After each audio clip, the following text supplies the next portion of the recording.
Hello, hello. Sorry for the delay. I had to pick up the cute little fuzzy critter and I ran out of Kleenex because my allergies have been off the hook. Oh my goodness. Ugh, my nose is already. And yes, I have not fixed the screen yet. Hi. What? Yeah? And you're going to cover the microphone now. Do I need to move it?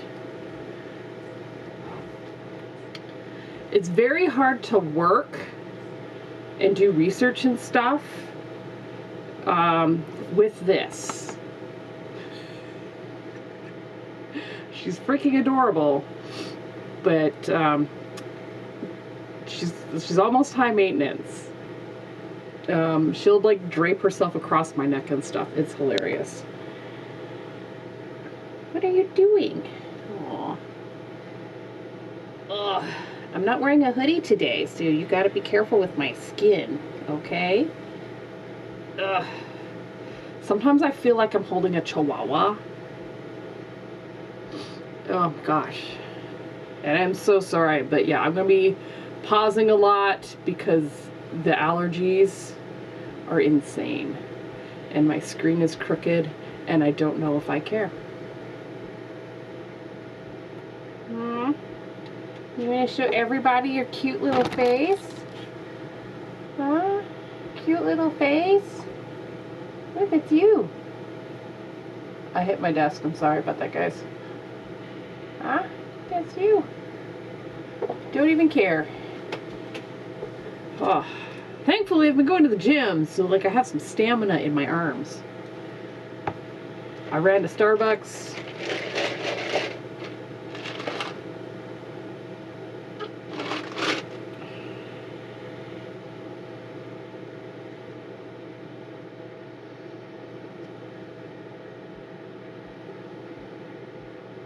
So yesterday, Minerva here ate some oatmeal and chocolate chip cookies.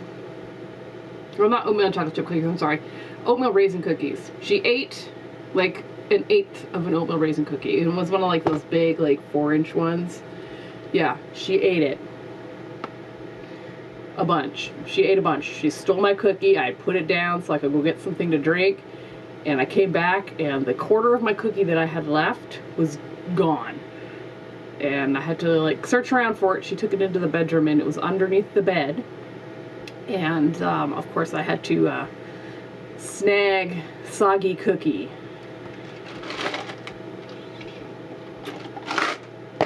Soggy cookie from the floor because she'd eaten a bunch of it. She's also eaten a whole wheat thin. What? No, this is not a toy. Don't eat it. You. No. It's not a toy. It's not a toy. Leave it alone. Leave it alone. Okay, you. If you can't leave it alone, you're going on down. Oh my god, my arm is already sore. Okay, that's nope, nope, nope. Leave it alone. Hey, hey. You just.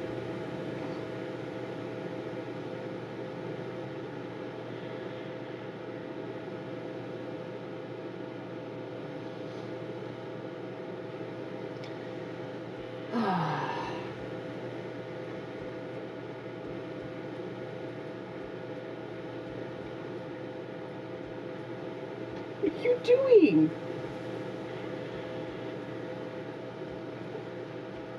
Wait, that's your own tail. It's your own tail. Okay, I'm gonna put you down, okay?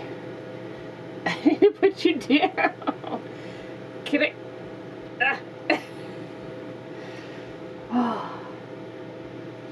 Oh. Freedom! Now she's gonna go climb curtains and stuff, because that's what she does when I do that. She's like a child sometimes. Alright, what do we got going on here?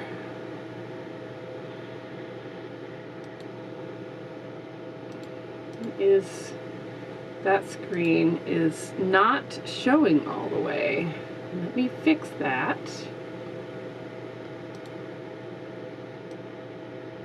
We want the bulk of this to show, right? Meow. Meow.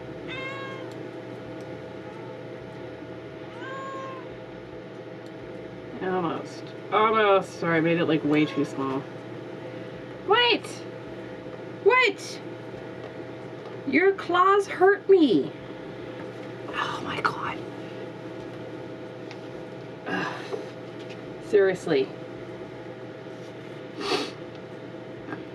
Hi.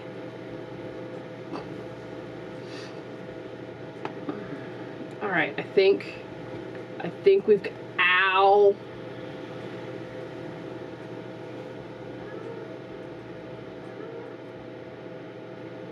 You gonna give everyone your butthole, the butthole cut? Okay. We're researching werewolves today. And as we discovered last month, werewolves are actually older than vampires. Will you leave it alone? No, it's not a toy. Stop. Oh my gosh. Yeah, the first 10 minutes of my stream is me trying to deal with the cat.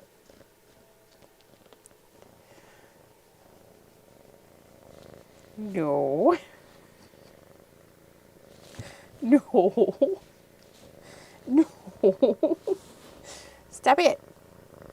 Stop it. She's like slowly sliding forward more and more so she can try to eat the microphone. Oh my gosh.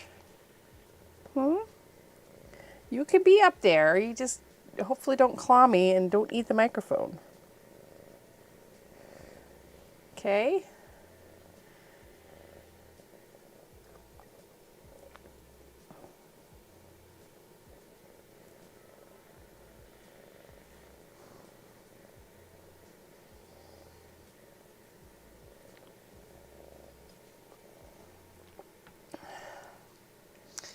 Yeah, I'm just a piece of furniture to her.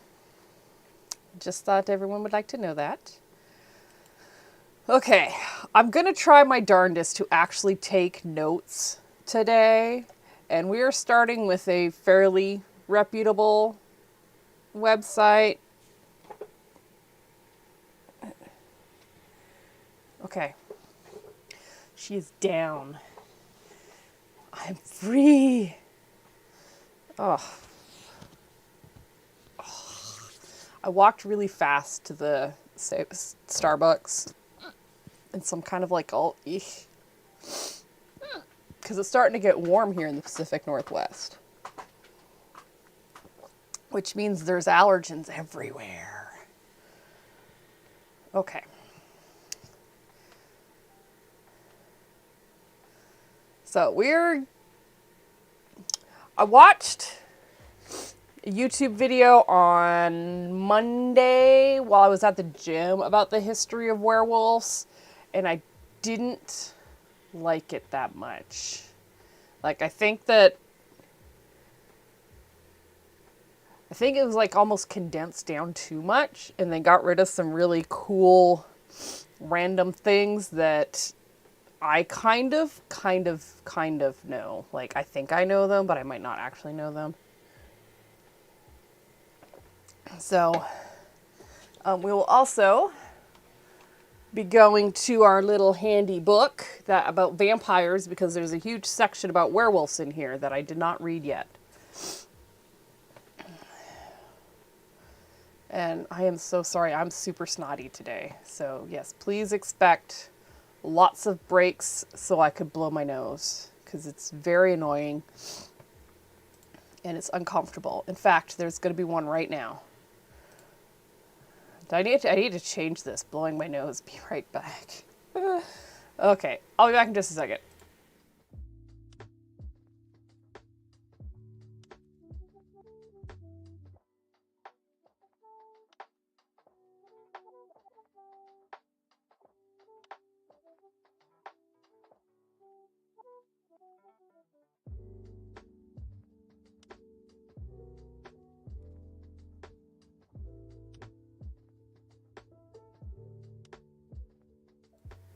Okay, I'm back. I'm going to move this over here.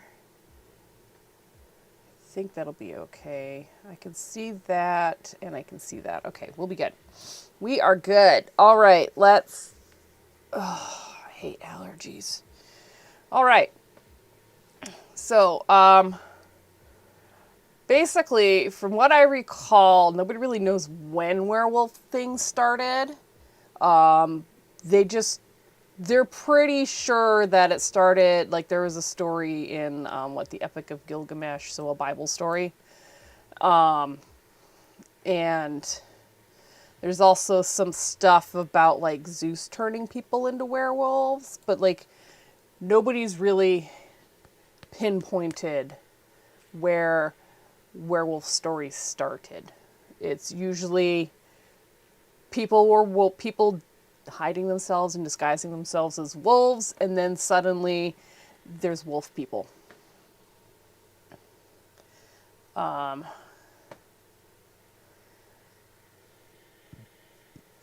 So the thing is like, when was the Epic of Gilgamesh?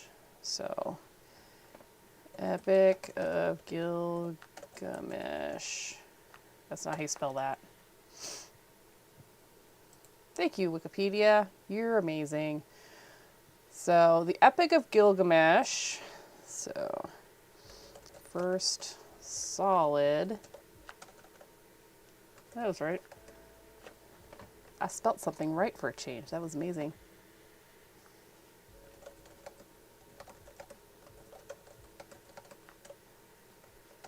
Epic of Gilgamesh. 2100 BCE. Right? Before Christian era. Yes. The third dynasty of Ur.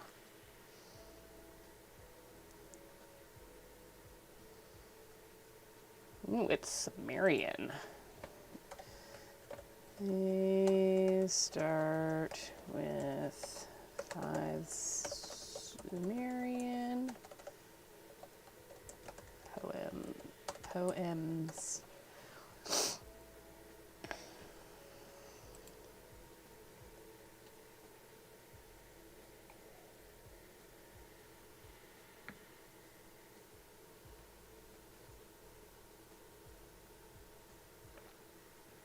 Oh, Gilgamesh was a king. I just thought he was like a dude. All right. Well, now we know a little bit about the history of Gilgamesh. Okay. The oldest known Western prose, when Gilgamesh jilted a potential lover and because she had turned her previous mate into a wolf. Okay. So this was a curse.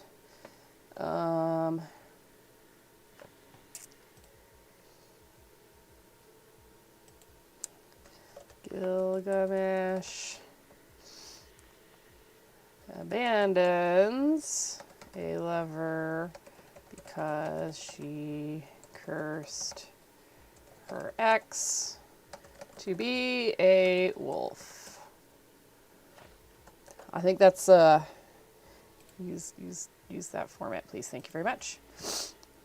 All right, so Greek mythology, I think, is another good chunk, and the legend of oh my god. So we've got Greco-Roman mythology.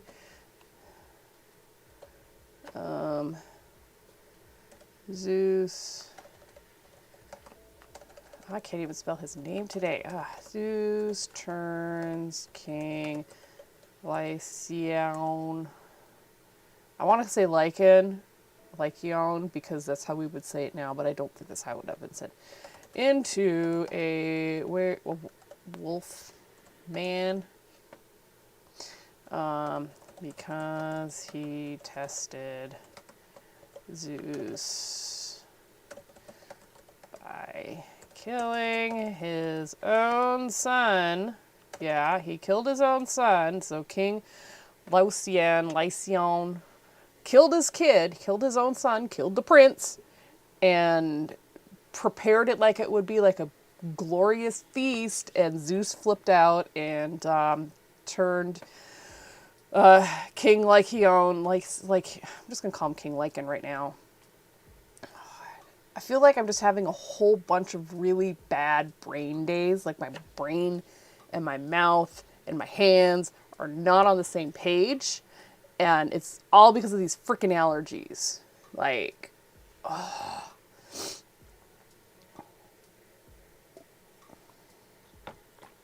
And it's kind of at the point right now where I'm just not even going to try to get things. I mean, I'm going to try to get them as right as I can, but I'm not going to keep putting effort into it after I can't get it right like the third time I try. I just can't do it. Killing his own son, preparing him into a fancy dinner. That's diner. Dinner for Zeus. Zeus was all-knowing, so of course he flipped out. Zeus was insulted and turned into a wolf man. Now, I'm saying wolf man because from what I remember, or from sorry, I'm trying to spell correct today. You know, maybe we'll just have that be our battle. Spell things correctly today.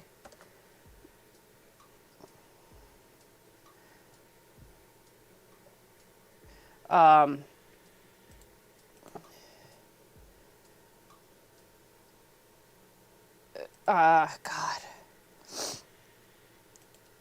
Let's look, you know what, let's look this up. Because if I remember right, somewhere in the prose, from back in my high school days when I thought Greek and Roman mythology was like the thing.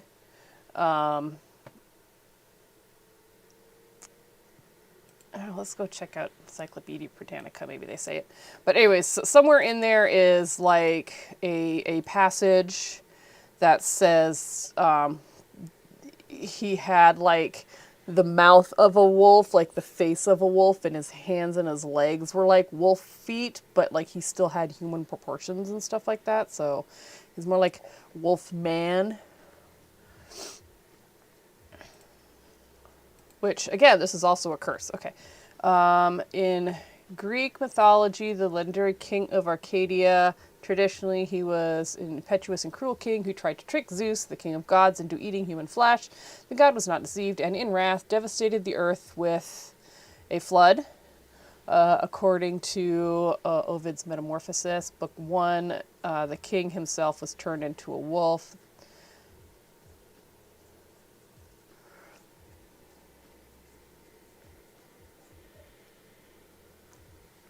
So the story was apparently told in order to explain an extraordinary ceremony, the Lycia, held in honor of Zeus, Lycius at Mount Lycius.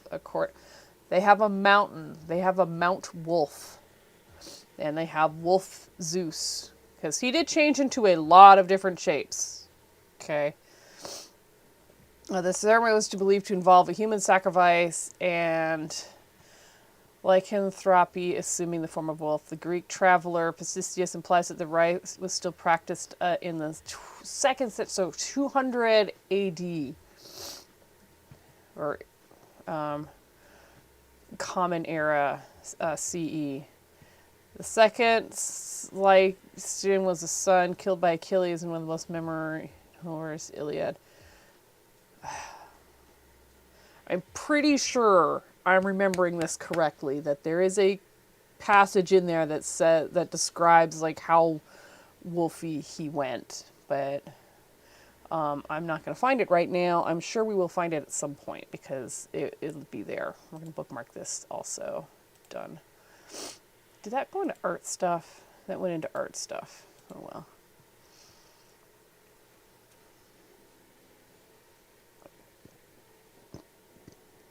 Okay. All right, so now we have werewolves also emerged in early Nordic folklore in the saga of the Volsungs.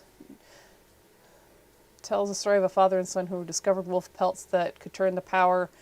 All right, so we've got so far, we have 2 curses. So the werewolf is a curse. The Gilgamesh's lover curses her ex into being a wolf, and then Zeus curses King Lycan into being a werewolf or a wolf man kind of thing. And now we have magical items. This is one thing that, like, I don't know. It's interesting how there are like 3 different ways you can be a werewolf. You can be cursed into being a werewolf. You can get a magical item, and you can be born in it too. So like the blood pathogen kind of thing. And nobody ever mentions that.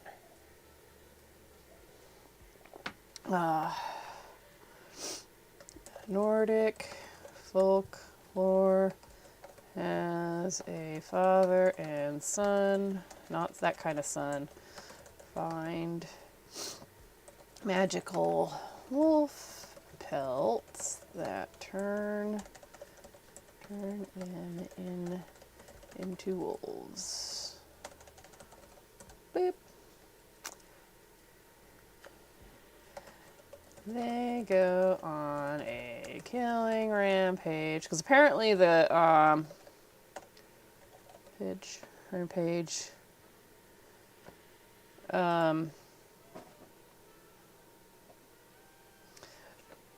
The cursed items or magical items change your mindset so that you think more like a wolf and you don't remember like your human beings.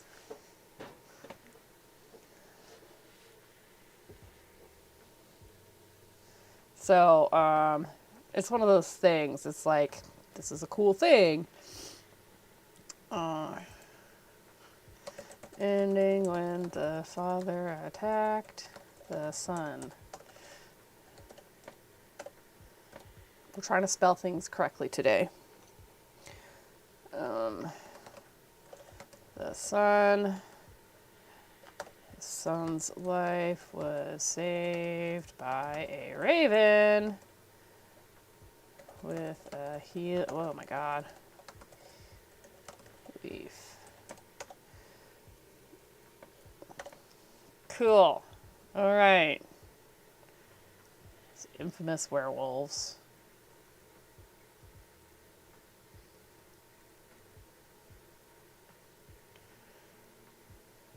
What is this? Okay. All right, so these are like human beings that had some kind of psychosis. I knew I brought more tea down. And I'm not ready to go into that yet. Just like I did with the vampires, it's like a thing for the end.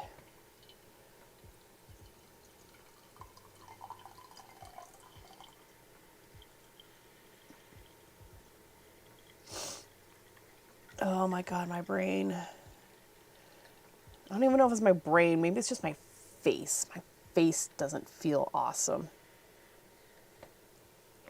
All right. So, shapeshifter as a werewolf. So, some legends maintain werewolves shapeshifted, but was still due to a curse, like the old gypsy lady cursing you or something like that. Others state they transform with the help of enchanted cloak or sash, which was the Nordic one. In many stories, a person only turns into a werewolf when there's a full moon. That's usually the one where it's like a blood disease, like an infection of some sort.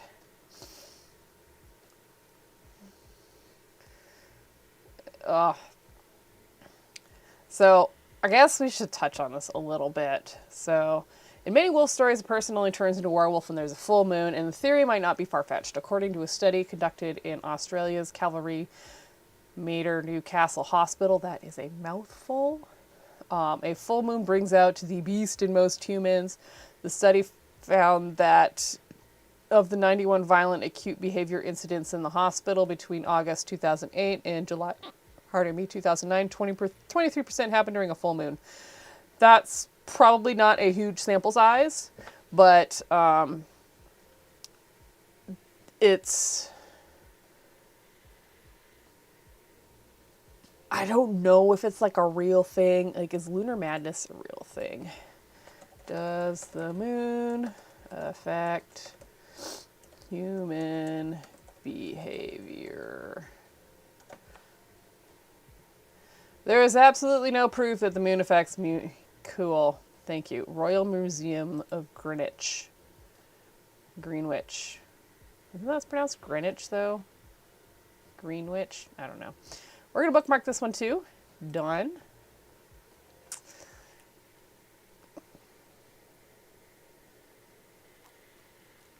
All right, so can the moon affect your health and behavior? Sleep trouble, violent behavior, mental health, menstrual cycles. I know that one's not true. All these and more have been at one time attributed in association with the moon. Why have people believed that there is a connection between the moon and human health, and why?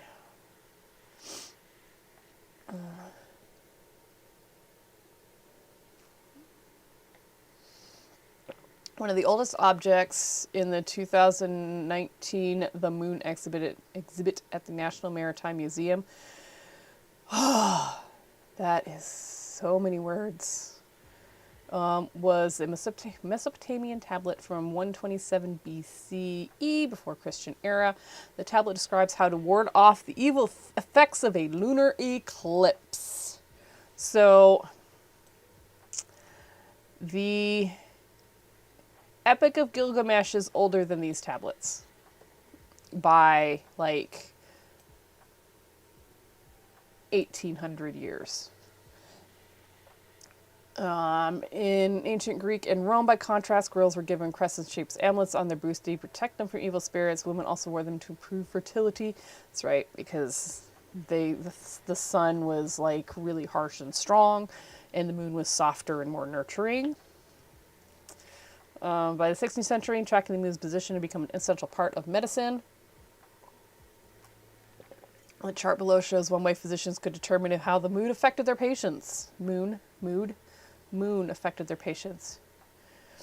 They used the black spokes on these rotating paper discs to keep track of the moon's position. The waxing phases of the moon were thought to enhance the benefits of bloodletting. Fun. Similarly, apothecaries created herbal remedies using watery plants that were thought to be influenced by the moon. So you get the Wiccan practices of like having the moon bless things and stuff, purify things. Wow. So this spun.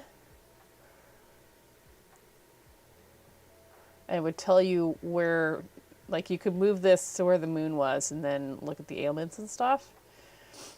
In Hinduism, meanwhile, the god Chandra embodies the movement and changing phases of the moon and is closely aligned with periods of sickness and health. In one story, Chandra is cursed by 26 of his wives for spending too much time with the 27th wife. In his resulting illness, waxing and wanes echoing. That's funny and horrible and wrong. Oh my God, that's hilarious and terrible. In India, newspapers still report on the belief that people should avoid eating during a lunar eclipse. An article published in the Times of India before the July 2019 eclipse warned, it is believed that eating during lunar eclipses is harmful to the health, and it is simply because the eclipse leads to emissions of strong UV rays. Woo! Which impacts cooked food as it is prepared with water, which attracts further emissions, which turns the cooked food into poison. This is from 2019, guys. 4 years ago. Less than 4 years ago. Wow. Oh my goodness. Eclipses and the moon and stuff do not emit like harmful UV rays that are attracted to water to emit and get in your food. They're already going to be there on a regular day. They're not any more or less harmful. Oh my God. There is a long and surprisingly persistent association between the moon and a woman's menstrual cycle. Etymologically, at least, the connection is clear. The Greek word for moon, mene, and the Latin for month, mensis, provides the root of the term menstruation. Scientifically, the connection is more dubious.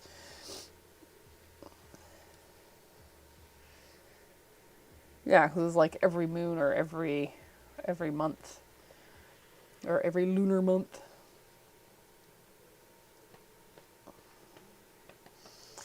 In 1708, physician Richard Mead established the catchy title, A Discourse Concerning the Action of the Sun and Moon on Animal Bodies, and the influence which this may have in many diseases. Taking inspiration from Isaac Newton's theory, he proposed that the gravitational pull of the moon affects fluids within the human body, aggravating conditions such as epilepsy and kidney stones, as well as menstrual cycles. That is not how that works, dude. I want to give you a pass because it was in the 1700s, but that's not how that works. Everyone knows how great a share the moon has been in forwarding those evacuations of the weaker sex, thank you, which have their name from the constant regularity they keep in their returns, he claimed, adding to the moon's effects on those monthly secretions was more pronounced near the... Wow. This is one of those not how women work things. It is very observable that in countries nearer to the equator where we have proved the lunar action to be the strongest, these monthly secretions are in much greater quantity than those near the poles where the force is the weakest. Oh my God, dude, that's not how it works. Wow.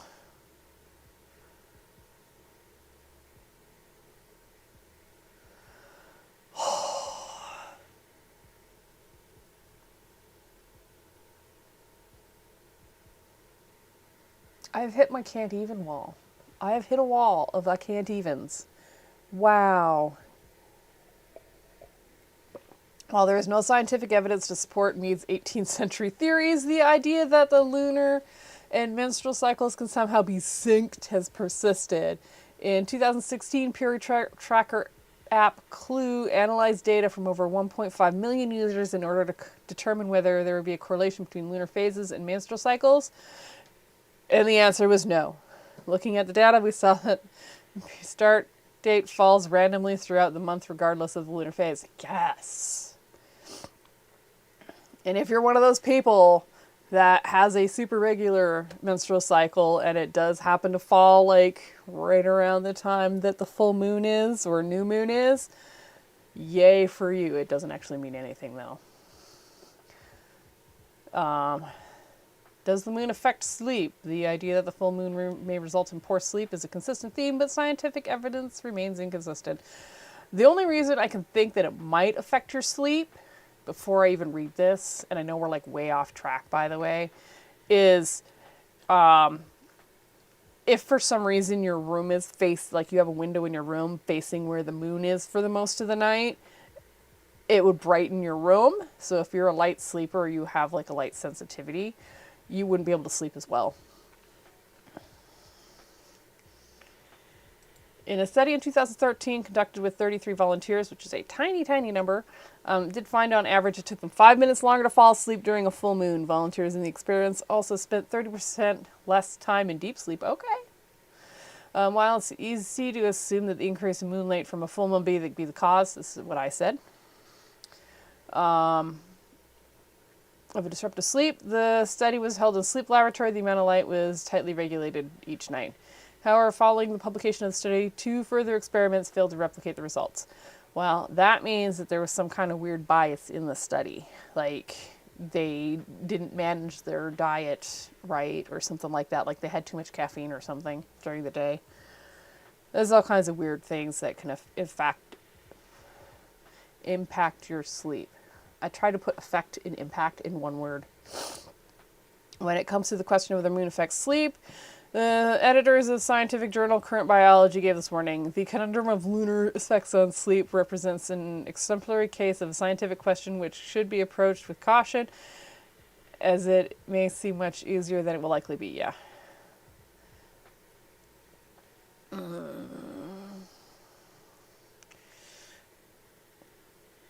Okay, for the millennium, there's been a widespread belief in the association with full moon and extremes behavior. This is what I wanted. Okay. I only had to read most of the article. Between the full moon and extremes of behavior linked with mental illness, historian John Johnson writes in the Moon Exhibit book. I don't know why I'm laughing at his name.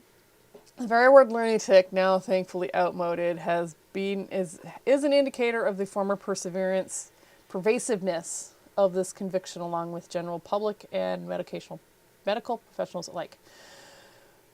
Johnson goes on to explain how Aristotle believed that the brain's high water content made it susceptible to the phases of the moon. These theories on the tides of the mind resulted in a full moon becoming associated with violent behavior, seizures, and mental illnesses. Later studies have failed to find a correlation. It just kind of goes back to we don't understand things, and so we kind of link things that we don't understand to other things that we don't understand.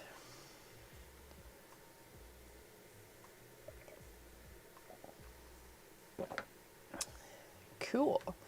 So while the moon doesn't affect human beings, it does affect other things. Coral reefs, for instance, appear to time their spawning based on the lunar cycle. That's kind of cool. It's one of those things like lunar madness and stuff like that, moon madness, whatever you want to call it. It affects us because we think it does, kind of thing, right? All right.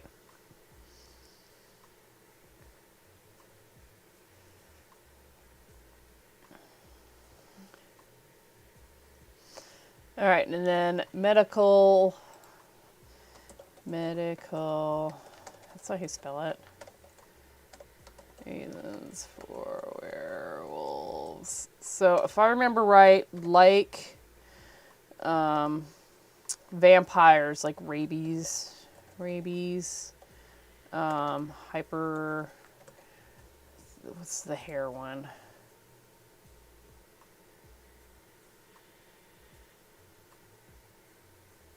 There it is, hypertrichosis. We're just going to copy and paste this in here. I don't feel like trying to spell it.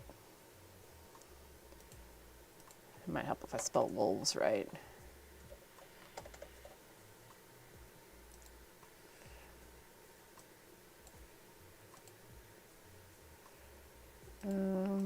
What is this? Liberation mono.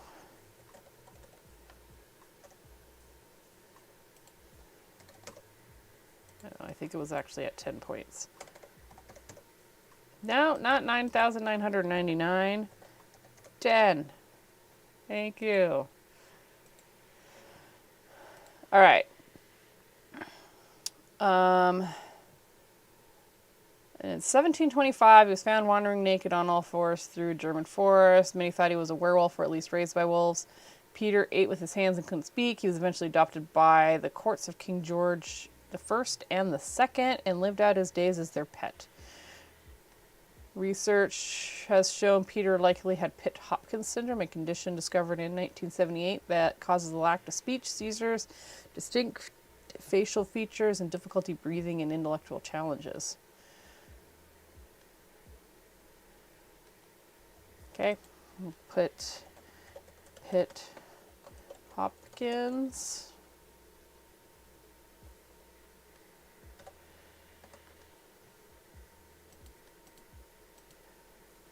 All right, we got rabies, which again, like vampires, does the weird thing with food poisoning. Oh, and hallucinations caused by herbs. Drugs.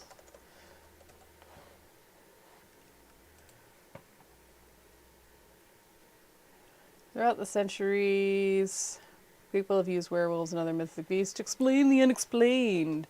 In modern times, however, most believe in werewolves are nothing more than pop culture icons, thanks to the Hollywood's 1941 flick The Wolfman, which we got to watch on Mr. Fox Guy's channel sometime last year. And people still see werewolves. Okay.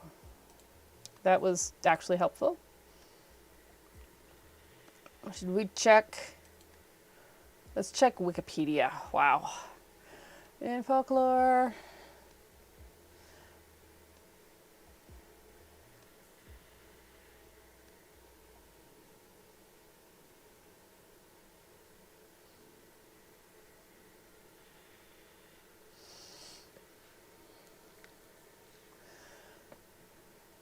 Da, da, da.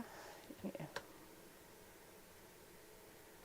I made it bigger so I could read it better. Oh, let's make it 110 point. Because my eyes are sleepy from the allergies. All right. I'm going to try to scan this really fast, so if I'm quiet, I apologize, but I just kind of want to do some speed reading to see if there's anything new in this.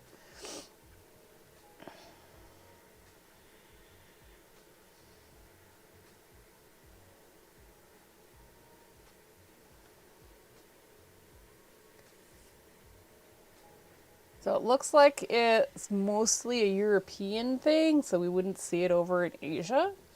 We might have to look that up later, see if there are any Asian wolfmen things.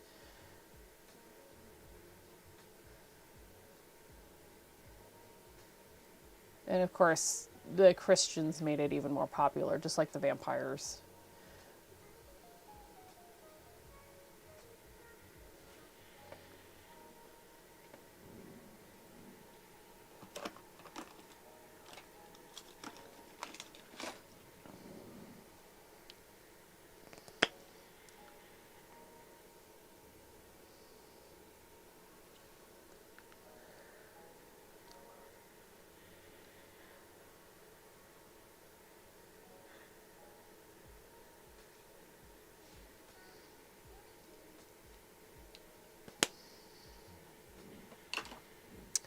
So it looks like it's mostly, again, like in, oh my goodness, in Europe, through like the 12th century to like the 18th century. And then after that, it just kind of like became more folklore, like solid folklore.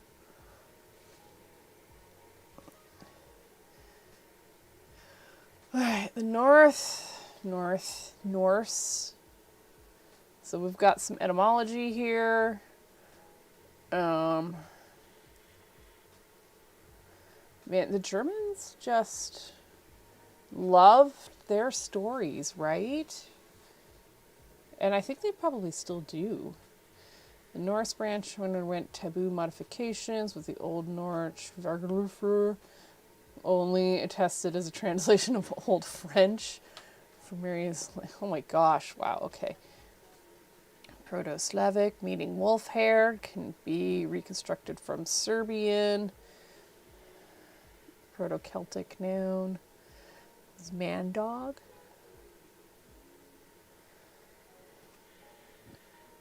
Indo-European comparative mythology.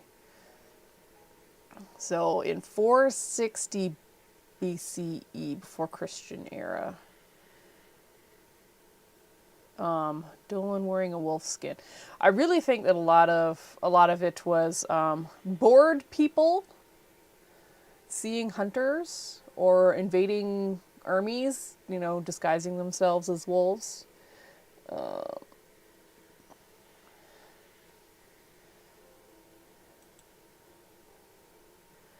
Okay, so we're gonna copy this.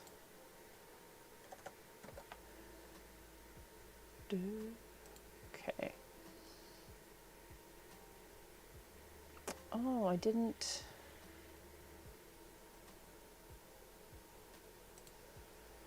Okay, the European motif of the devilish werewolf devouring human flesh harks back to a common development during the Middle Ages through Christianity, because everything was like a curse, basically.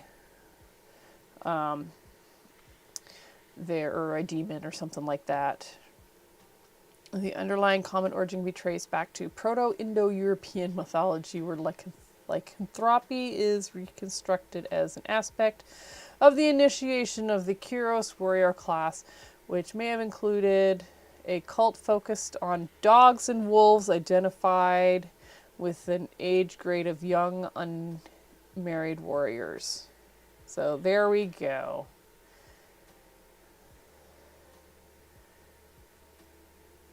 First, theoretical. Oh, so we don't even know. It's a theoretical. We're like not 100% sure.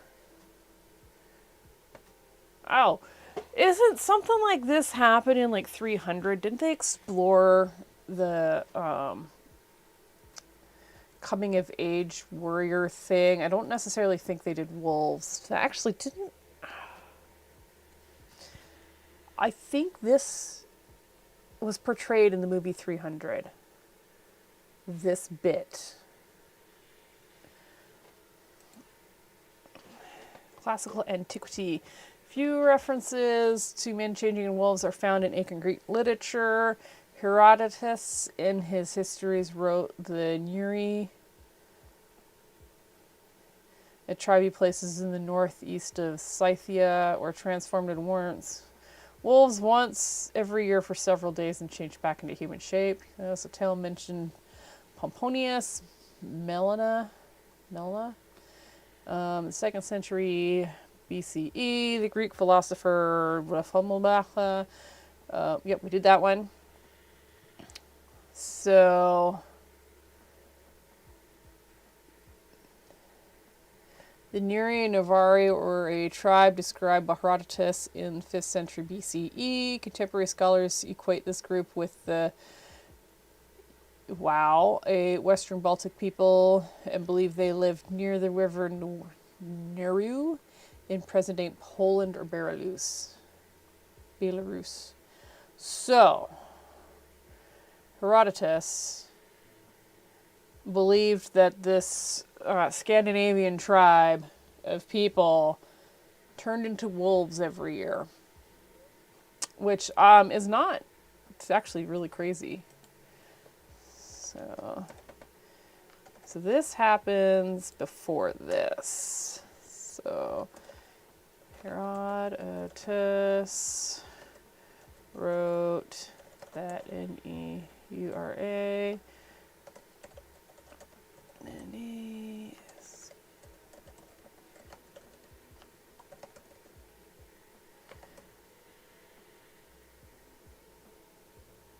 And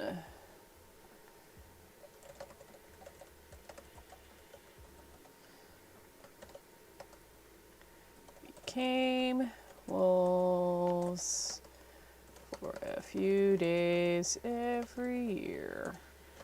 That's kind of funny.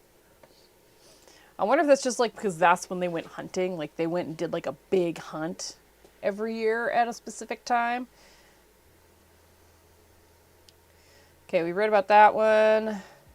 The Postians also.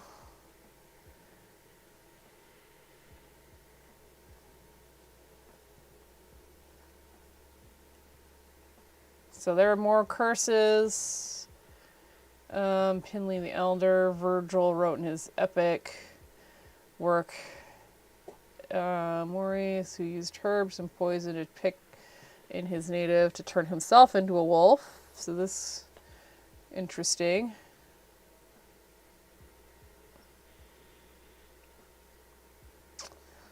This is definitely closer. This is like right after the Christian era, Common Era, 60 Common Era.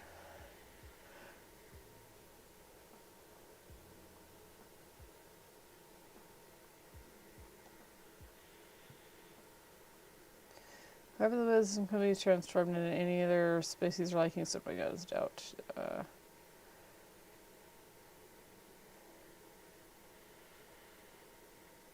It's interesting.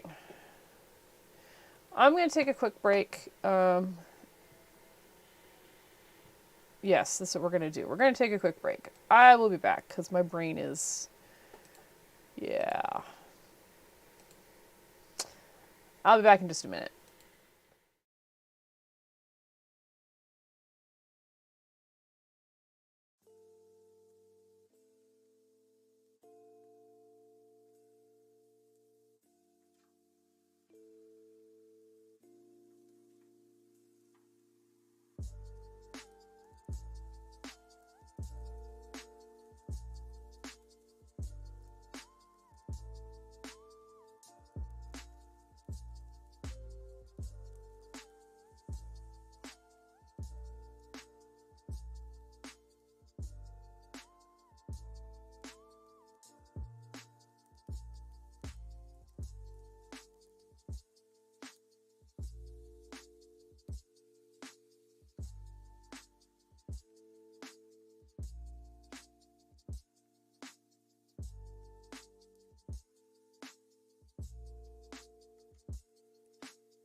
Okay, let's get back in here.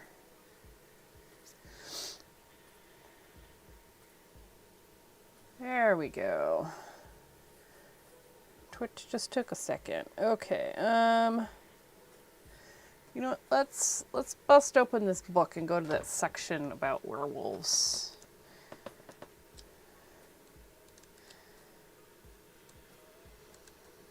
Where was it? There it is. Fiends from Hell.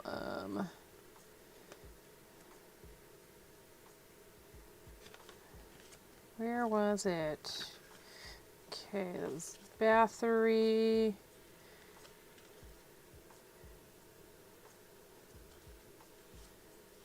There we go. Okay.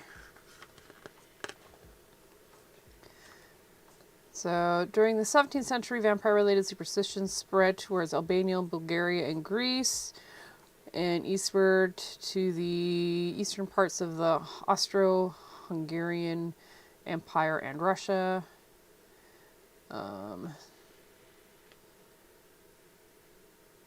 Previously, almost all incidents had originated in Western Europe, Great Britain, France, Spain, and Portugal, but beginning in the 16th century, the phenomenon became rarer and rarer in the Western Europe and suddenly mushroomed in the East, which can be attributed to a couple of factors, including sociological. At the end of the 16th century and the beginning of the 17th century, Eastern European countries were poor and hard to reach, especially in those mountainous areas. Okay, yes.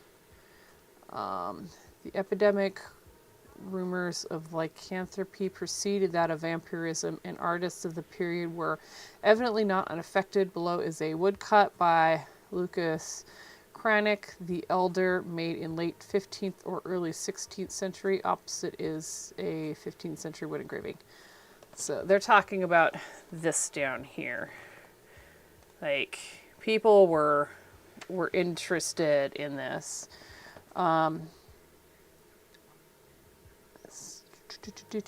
That's more about the legend of the werewolf might have been fueled by certain hereditary disorders that caused excessive hair growth, such as that is, werewolf. This is all.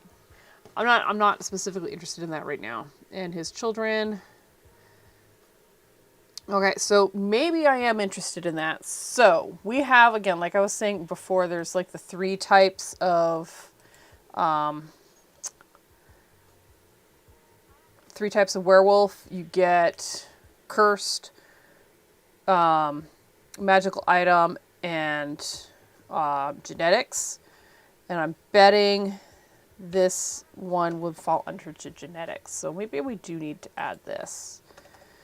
So this was in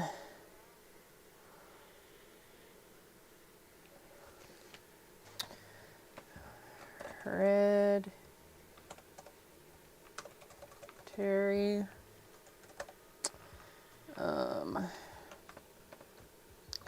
families with genetic mutations giving them excessive hair. God. Today might be a short stream, guys, because I can't even type kind of correctly. Whoa, that was not right. Excessive hair. Let's see. Petrus. None. Salvus.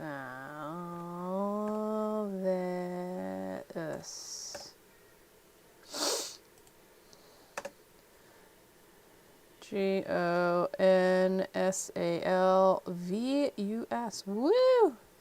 Wolfman of Bavaria. So let's look him up real quick.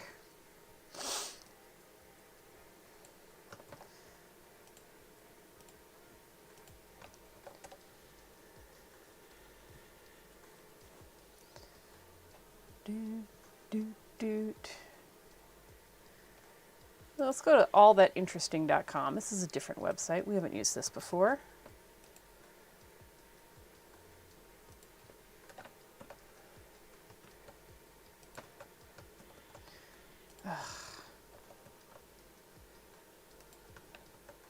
Thank you. All right, how Petrus Gonsalvus made into the French royal court and married Lady Catherine to live out the real Beauty and the Beast story. Historians have collected 23 variations from around the world, along with the astonishing 162 variations of the archetypical. God, fairy tales are freaking amazing. I'm kidding you not, guys. They're just... The further you dig back into the history of, like, your favorite fairy tales and stuff like that, the less variety there are. Like, there is one fairy tale that has, like, Snow White, Sleeping Beauty, Beauty and the Beast in there, the Baba Yaga story. It's like one story. It's a really long story, and maybe we should read it one day. I have it bookmarked somewhere. But it's, I believe it's called To the East of the Sun and the West of the Moon. And it's just, it's long, but all of these other story ideas, like all these other fairy tale ideas, started with this one story. And it's not even the oldest story. Like, there are stories that are older than it. But so many of the fairy tales that we know came from this one story, and it's absolutely amazing. And it didn't even occur to me that werewolves would have been in there, because in that story the guy is a bear, like an actual, like, bear. But, like, it's... I could see that it changing, like the animal that he was, changing depending on where in the world he was, like what was a big problem. Gosh. Oh, I didn't blow my nose while I was gone, and I probably should have. I just got more tea. Alright, however, the modern version of the classic, yeah. Made it famous, yeah. I don't necessarily think it was, again, because there are older fairy tales that have this premise. So, born circa 1537, details are sketchy. Petrus Gonsalves was reported as a native of the Canary Islands. He began his life as a slave, but he was no ordinary slave. He had hypertrichosis, or werewolf syndrome. Long, luxurious hair covered his body, and so Wild Man became his name. At just 10 years old, he was given as a gift to France, to the King of France, Henry II. He would stay there for more than 40 years under the protection of the king's wife, Catherine de Medici de Valois. The French and Latin name mishings are just bleh. And then Henry II took him on.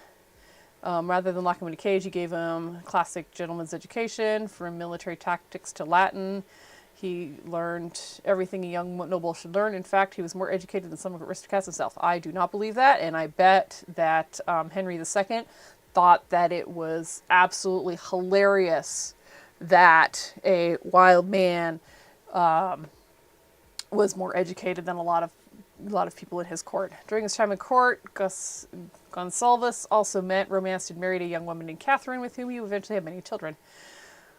In 1589, following an aristocratic coup, the Gonsalves family found themselves without a benefactor. During the turmoil, they caught the attention of the Duke of Parma, who sent Gonsalves, his wife, and their son and 4 daughters to his home city. The Duke died before he could join them, but his wife, Margaret, the Duchess of Parma, immediately took the family under her wing. Oh, that was nice. That's cute. In Italy in 1950, oh my God, in 1594, the scientist, my dyslexia is off the hook today.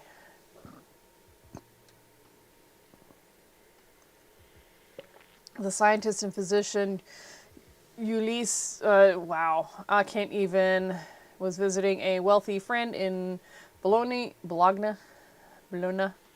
where he met Petrus Gonsalves' daughter Antonetta, who also had hypertrichosis. The scientist was fascinated by it and ended up including woodcuts and description of the little girl in his tome about human deformity. Antonetta would later be painted by Lavina Fonta. In fact, the whole stuff had their families painted many times. I bet people were fascinated by it, just absolutely fascinated that these people with a lot of body hair existed, and it was probably just fascinating painting the hair.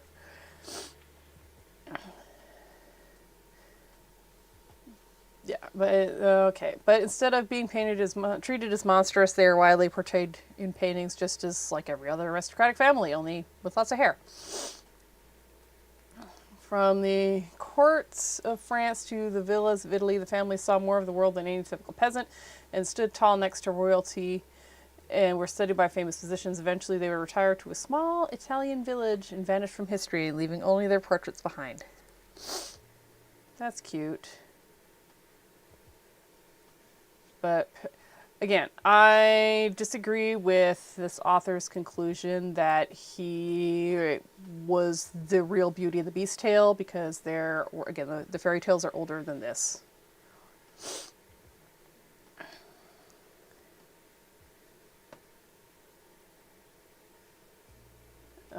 Most likely origin is the story of Psyche and Cupid, but in that story, Cupid is certainly no beast and isn't hairy. So we're I don't know. I've probably read this, but I don't remember it. Oh yeah, he was a boar. It's not. I am pretty confident it's not. This is not the origin, but it's an interesting story. Because then it goes down to the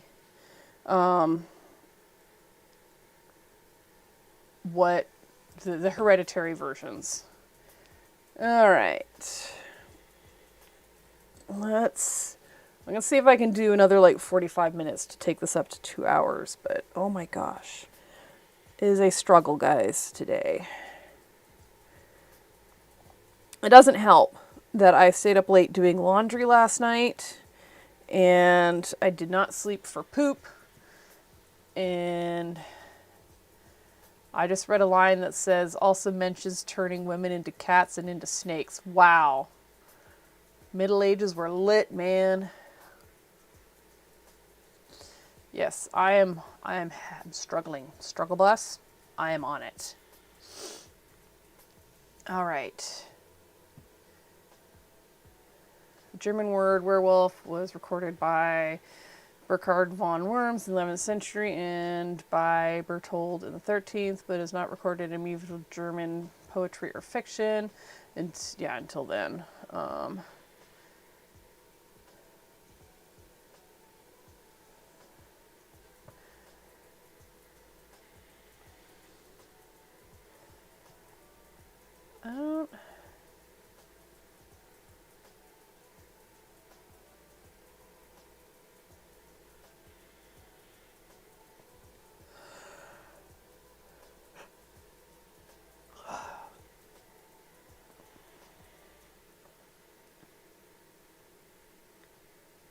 Oh, hey, look, they've got one for Asian cultures.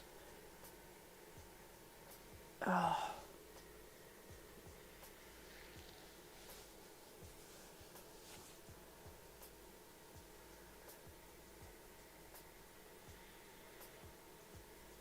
Huh.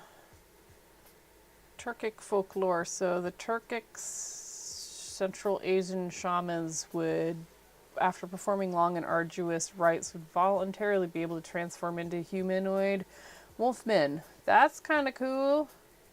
I need to bookmark this because I'm going to have to come back to this later.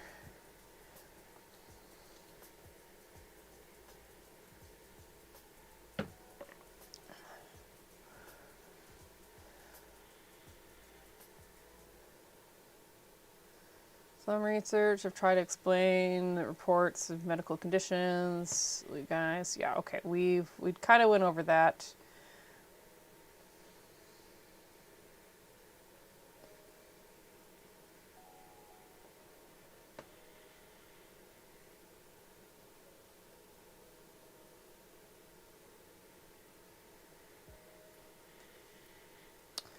So, if I read this paragraph correctly, and I'll read it out loud in a second, it kind of says that werewolfism, lycanthropy, started off as either a curse or a magical item, and it wasn't until more recent history that it became a blood-borne disease kind of thing.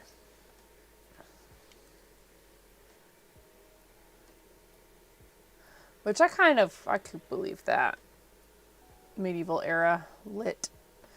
So people suffering from Down syndrome have been suggested by some scholars to have been possible originators of werewolf myths. Woodward suggests rabies as a origin of werewolf beliefs, claiming remarkable similarities between the symptoms of the disease and some of the legends, which again we kind of covered with vampirism. Woodward focused on the idea that being bitten by a werewolf could result in the victim turning into one, which suggested the idea of transmittable diseases like rabies. However, the idea that lycanthropy could be transmitted this way is not part of the original myths and legends and only appears in relatively recent beliefs. Lycanthropy can also be meant as the main content of a delusion. For example, the case of a woman had been reported who, during episodes of acute psychosis, complained about becoming 4 different species of animals, which, again, not terribly surprising. Okay, hold on. Let me go back to this real quick. All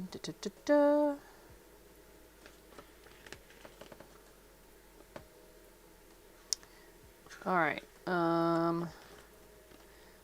So there's like a whole bunch of images down here, and they all seem to pertain to werewolves more than vampires. So let me skim over this real quick and see.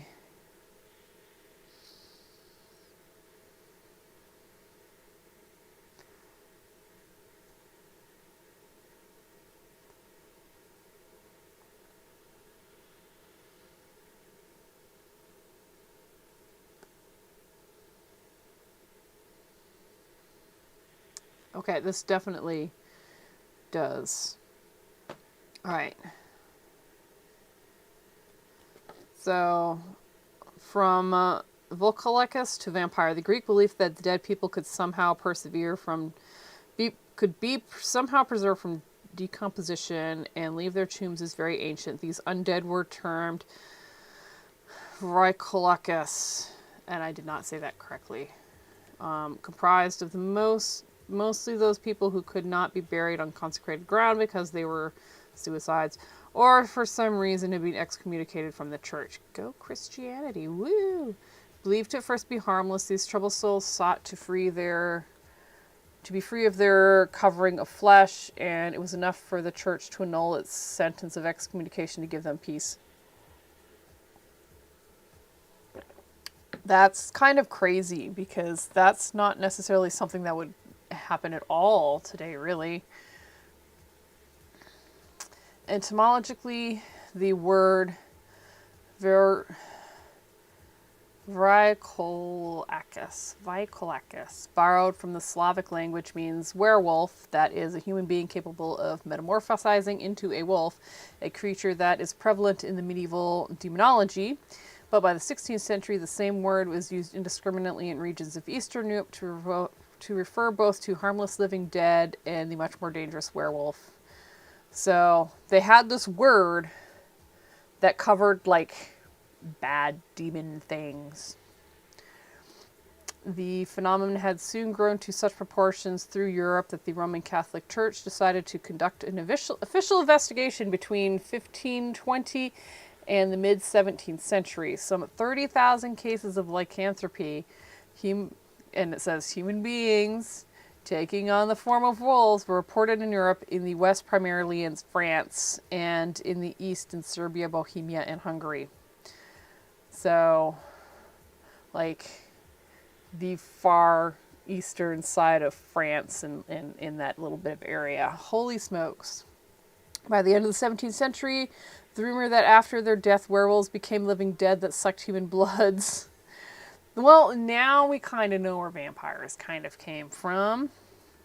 You can't kill a werewolf. It just turns into a vampire. Right? Became prevalent all over Silesia, Bohemia, Poland, Hungary, Moldavia, Russia, Greece, where the once innocuous, hard to pronounce word had turned into bloodthirsty monsters. Each country had its own term to designate these formidable predators. The word vampire having not yet come into being. These incidents were well known as they began to discuss in the Western capitals, so much so that the French periodical Le Macaire Galant Very popular at the court of King Louis the 14th, dedicated the entire October 1694 issue to this phenomenon. Can you imagine having a newspaper, like even just a small one, like this is like their court newspaper, having all of it dedicated to vampires and werewolves? Like, just imagine a whole tabloid newspaper, like the whole thing, just devoted to sightings of vampires and werewolves in like a year. That just boggles my mind. That's a lot of reported sightings, right? At the close of the 17th century, vampirism, although still lacked its definitive name, became a sort of collective psychosis in the countries of Eastern Europe. All right, let me see what I've got here in these little pictures. There's emblem to keep vampires away. Peter Strub, okay, so Peter Stubbe, a man accused of lycanthropy, was decapitated and then burned in 1589 near Cologne after being placed on a wheel and that's horrific. Below is a series of 16th century wood engravings depicting his capture, trial, and punishment. According to the author Ronald Villeneuve, the trial revealed him as a true mass killer whose, his daughter and sister, the essay with the physical item that is not a human body part, did that to his daughter and his sister, violated his son before devouring his brain and committing adultery with countless married women. 13 murders were confidently assigned to him, his children, shepherdess, and pregnant ladies. Wow! So he might not have even been a werewolf, but you know how sometimes if you don't know something and you see a term in a religious text or your pastor talks about something, or you just hear something and your brain latches onto it as a justification for why somebody is a horrible, horrible human being, that kind of sounds exactly like what it was. But anyways, so in these little woodcuts we've got, or these like etchings or something, sketches, there's a picture of a little house in a forest, and there's like a little wolf man, like he's got a wolf upper body and human lower body, and then he's a wolf and killing people. And then in the next one there's like basically a hunt, and he looks more like a fox, but I'm guessing it's supposed to be a wolf. And then he's tried, and then is tortured and beheaded and set on fire with a bunch of other witches. So that's epic. So this is him transforming, and then the next one is the hunt, and then trial, and then 2 of the torture scenes, and then 1 of him being set on fire. Like, it's pretty crazy. Poor Peter Stobe.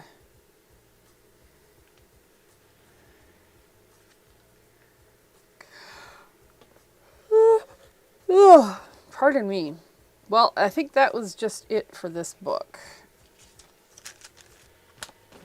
I'm going to stick you back there. All right. So there's really not a lot about the origination of werewolves, which is really weird because we had a lot of really cool stuff about vampires. Maybe just because I'm more interested in vampires personally. That also could be, again, allergies are really, I have to fight through layers of ick in my brain. So I'm probably overlooking things that I would normally find interesting. But let's go to characteristics of werewolf.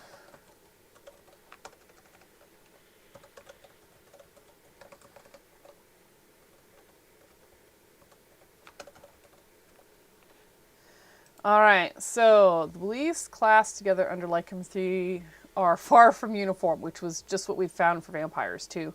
And the term is somewhat comparatively applied. That's not how you say that word, but okay. The transformation may be temporary or permanent, and the were animal may be the man himself metamorphized, may be his doubles whose activity leaves the real man to all the appearance unchanged, maybe his soul, which goes forth seeking to devour, which is we saw in a bunch of vampire stuff. Leaving his body in sort of a trance, maybe no more than a messenger of a human being, a real animal, or familiar spirit. Wow. Okay. That's a lot. So, werewolf transformation could be permanent or temporary. It's probably more likely permanent if it's a curse, temporary if it's the blood, the hereditary thing, or magical item. You could have a body double. So while you're sleeping, like your double goes around and does crazy things. Or do they mean like, yeah, they mean a doppelganger. Biologically unrelated lookalike or a double of a living person. So it's basically like the evil twin kind of thing. Like if you have an evil twin, that evil twin's doing things. Even if you're not actually related. It could be his soul, so like your spirit or something like that is going off and doing things. Or you could have a familiar or animal spirit that you send off to go and do things for you. That's really tangentially related. All right, werewolves are said in European folklore to bear a telltale physical trait, even in their human form. Okay. What are physical traits? Physical traits. Okay, you guys ready for some of these? Because I know they're going to be like ridiculous. I got to move this over here too. Physical traits. The meeting of eyebrows. So if you have very strong eyebrows and you have like the unibrow thing, you could be a werewolf. Curved nails. Like, I wonder if they mean like excessively curved, because I mean, as your nails grow, they start curving because, you know, gravity. Low set ears. Does that mean like not starting in the middle of your eye and like the bottom of your nose usually? Like, does it mean...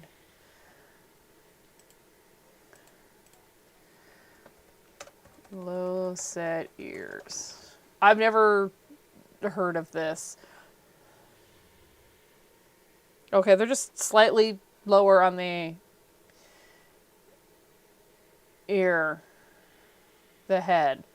So yeah, instead of starting on average in the middle of the eye, they might start a little bit lower, like at the base of your eye or the top of your cheekbones. That's okay. And a swinging stride. I'm not really sure what that would be. Swinging stride. I'm gonna look that up too.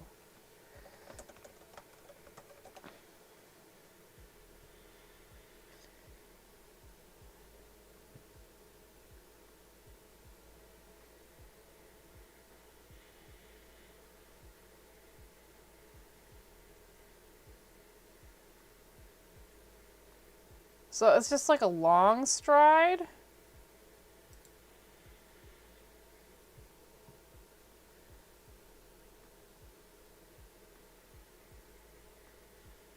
Oh, you rock back and forth because you're not putting one foot in front of the other. You're kind of cha-cha down the thing. Okay. Okay, so you walk slightly differently.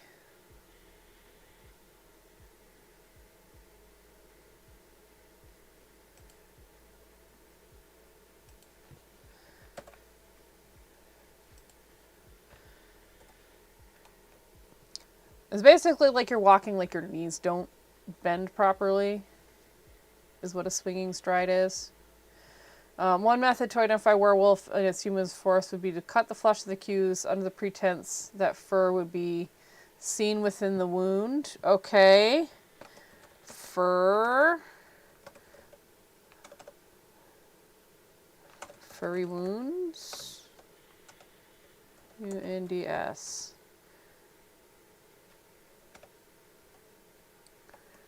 I mean, if you... I would probably be... I'm furry enough that I might be considered a werewolf just because I have quite a lot of body hair. And I have dark hair. Not that you can tell with my head, but my arm hair and leg hair is very dark. Like, my eyebrows are really dark. That's on me.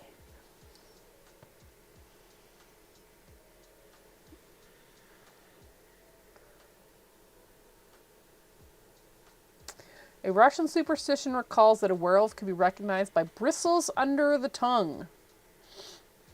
May have bristles under their tongue. Tongue.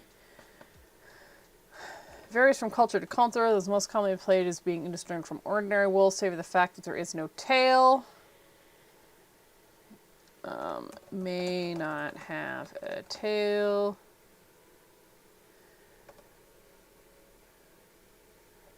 When in wolf form.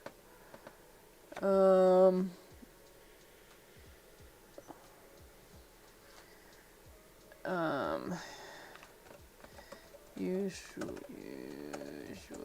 larger than normal.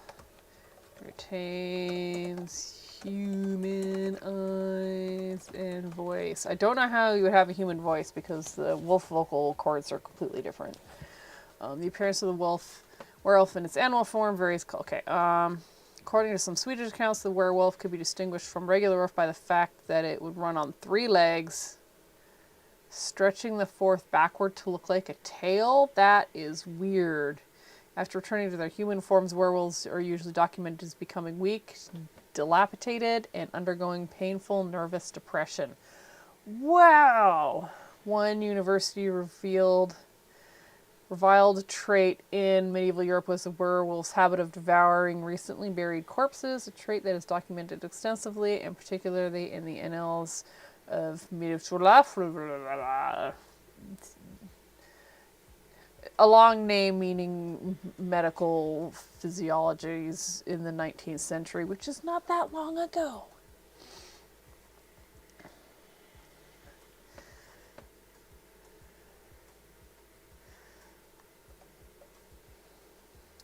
So, again, if you have a unibrow, curved fingernails, low set ears, and walk with a stride that makes you like rock left to right a lot, you could be a werewolf. If you scrape your arm and you still have hair in that wound, you could be a werewolf. And if you have bristles under your tongue, you could be a werewolf.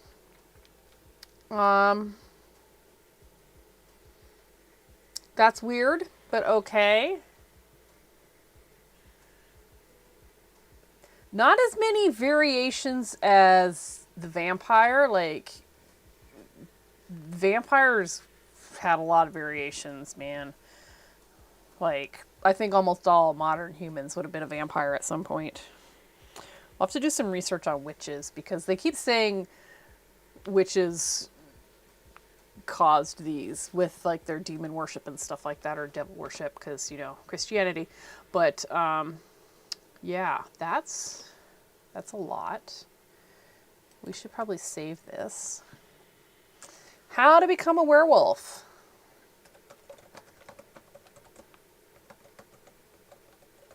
I kind of feel like we covered this already. You can be cursed, it can be hereditary, and it can be a magical item. So, one of the simplest is being the removal of clothing and putting on a belt made of wolf skin. Yeah.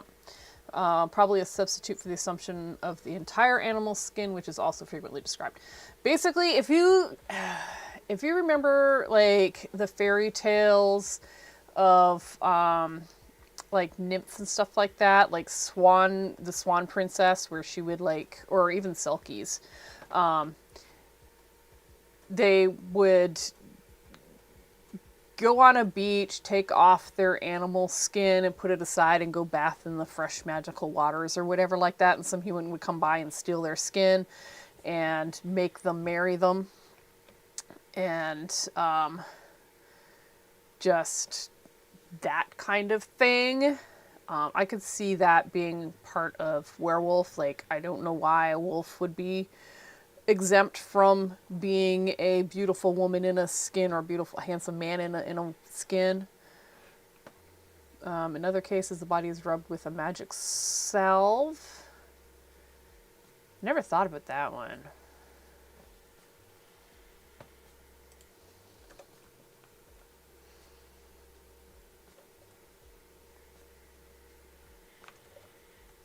Putting on a magic.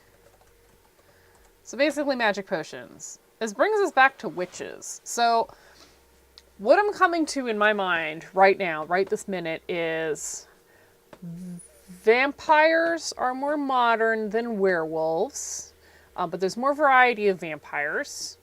Werewolves come from very, very few main sources, and most of them seems to be witches. So witches are older than werewolves. So you've got witches, werewolves, vampires. And witches are just evil, which is why we have werewolves and vampires. Because they're almost like types of witches. And that's crazy. Definitely not what we think of witches today, right?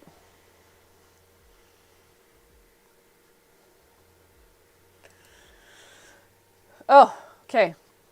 I like this one. So, after putting on your magic ointment to turn you into a different animal, drinking rainwater out of the footprint of an animal in question from certain enchanted streams. Wow. Okay. So, we're going to add, here, we're going to add drinking water from the footprint of an animal. So if you wanted to be a werewolf, you would drink rainwater from the footprint of a wolf. If you wanted to be like a werebear, you would drink from a bear footprint. If you wanted to be a were-Sasquatch, you would drink from a Sasquatch footprint. That is hilarious, and I love that. That's my favorite so far.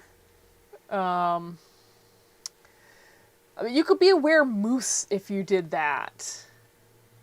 Literally, like, you could be up in the great white north of Alaska and the Yukon, where moose are really common, and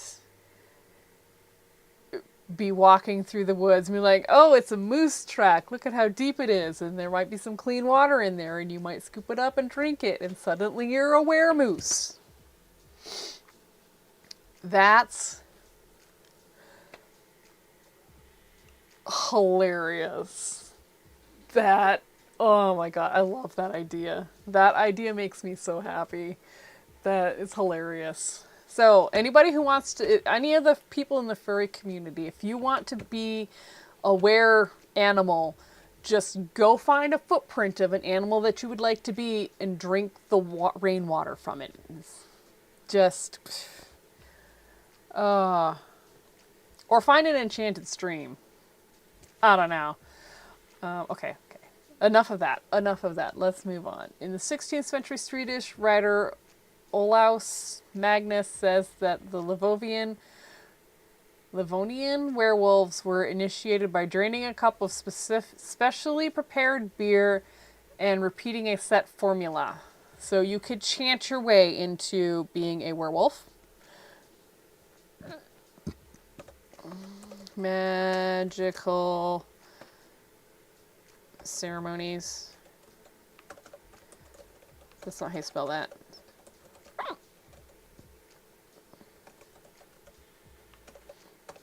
Back to witches.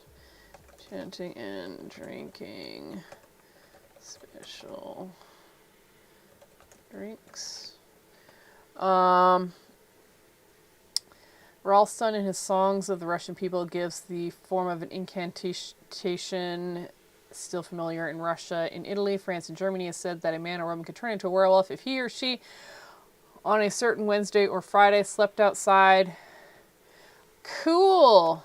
Sleep outside on a certain Wednesday or Friday in summer with the full moon on your face.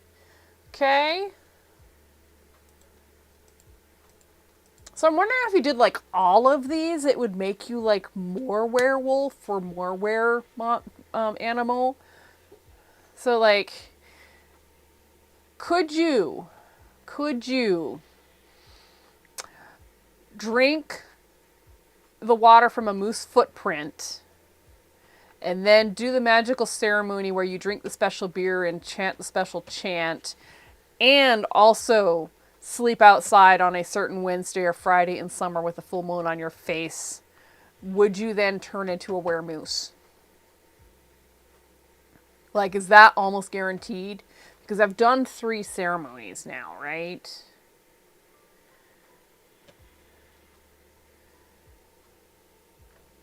I don't know. In other cases, the transformation was supposedly accomplished by satanic alliances. Yes, right. Back to witches. For the most loathsome ends, often for the sake of satiating or craving. Oh, yeah. No. Yeah, we don't need that. The phenomenon of repercussion and the power of animal metamorphosis are setting out a familiar. Back to witches. The curse of lycanthropy is also covered by some scholars as being divine punishment. Werewolf literature show, yeah. We kind of did that in the beginning.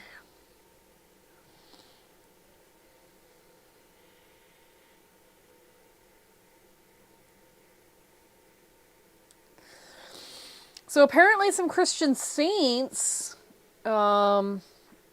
could transform people into wild beasts.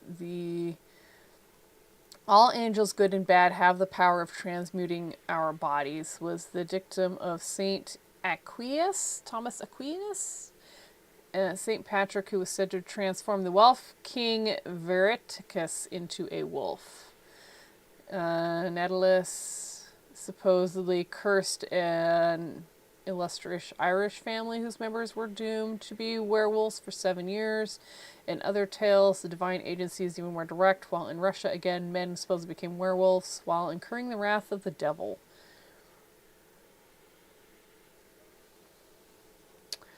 So, make a saint angry, and they can turn you into a werewolf, or a wolf man, or curse you. Or you can make the devil angry, and he'll turn you into a werewolf. A noble exception to the association of lycanthropy and the devil comes from a rare and lesser known account of an 80-year-old man named Theus in 1692 in Jutensburg, Livonia. Theus testified under oath that he and the other werewolves were hounds of God, and he claimed that they were warriors who descended into hell to battle witches and demons. In their efforts to ensure the devil and his minions did not carry off the grain from local field crops down to hell. Theus was ultimately sentenced to 10 lashes for adultery and superstitious belief. Oh my god. Wow. That's crazy. Oh my goodness. Okay. I'm going to take another break again real quick. I know I've only got like 15 minutes to go, but I need another break. And I minimized the window that I needed.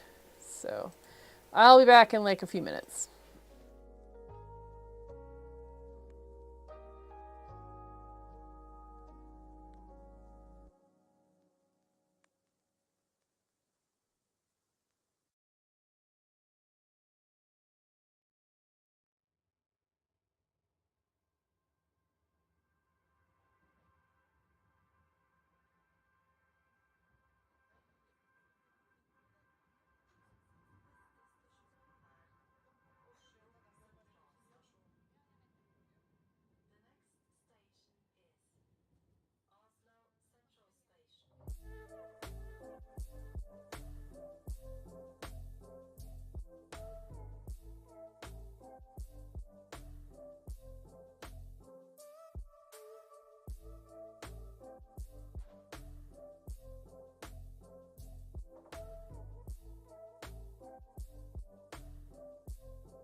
I'm back. I forgot to put my mic on. Okay, where are we? We're almost done. Remedies. How to not be a werewolf anymore.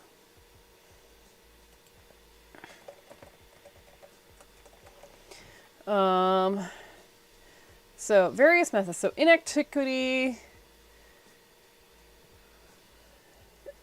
Believed in the power of exhaustion in curing werewolves. The victim will be subject to long periods of physical activity in the hopes of being purged of the malady. This practice stemmed from the fact that many alleged werewolves would be left feeling weak and dilapidated after committing depredations.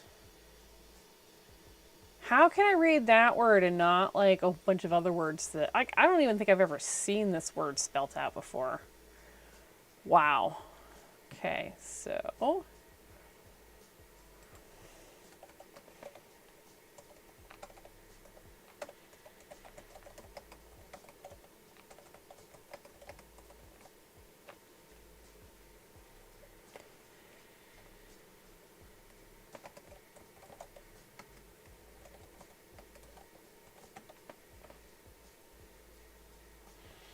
in medieval Europe, traditionally there are 3 methods that can be used to cure medieval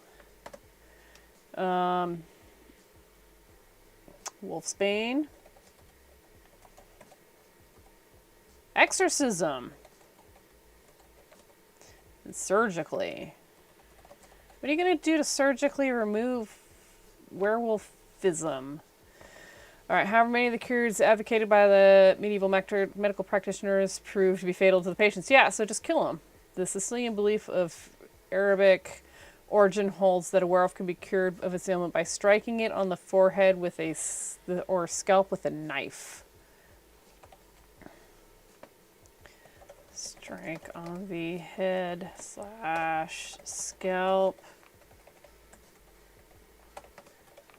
with a knife.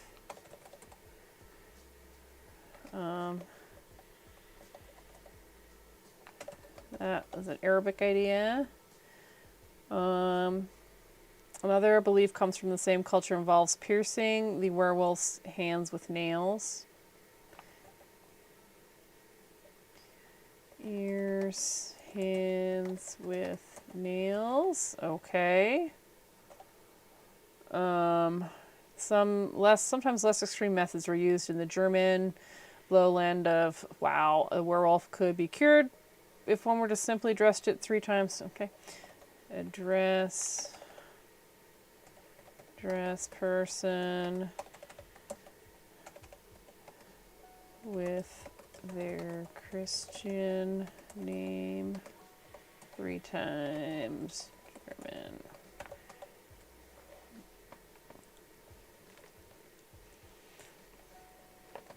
Scold. Werewolf.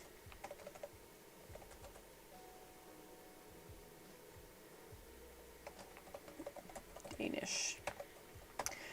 If scolding somebody would make them change shape, that would be the one that would work. I wonder how severely we'd have to scold it. Conversion to Christianity.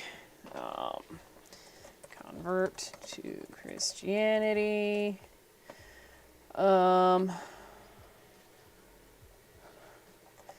Devotion to Saint Hubert. Who's Saint Hubert?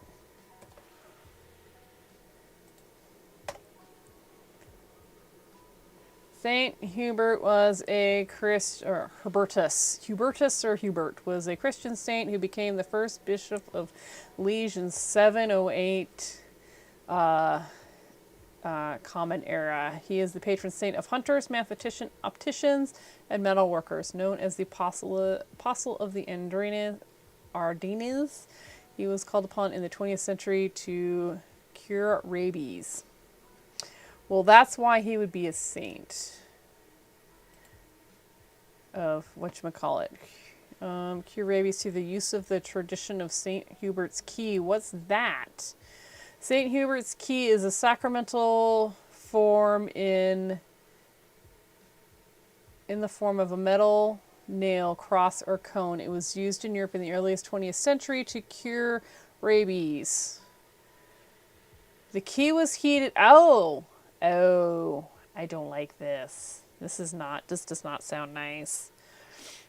So St. Hubert's key. We're gonna put a little note here. St. Hubert's key to cure rabies. Key was heated and pressed to the area where the person had been bitten.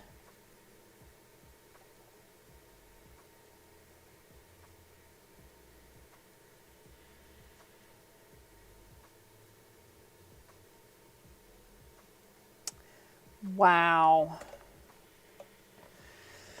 Okay, so if performed soon after the bite had occurred, the heat had the potential to cauterize and sterilize the wound, eradicating the rabies virus. Cool. It would have to happen like right after. And then the practice was endorsed by the Catholic Church. The practice was seldom seen in Orthodox lands. Not exactly sure what that means, but okay. And such keys were used by priests and at places which St. Hubert was associated, where the skin of humans and animals were branded as a protection against bites of rabid dogs. So you could do this after the fact and before the fact. This practice was recorded in the 1870s. 1870. Oh, hey.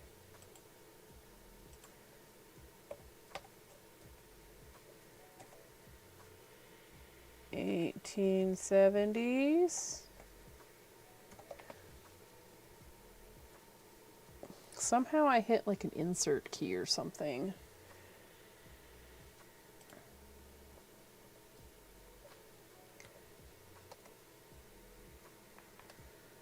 Where's the frickin' insert key?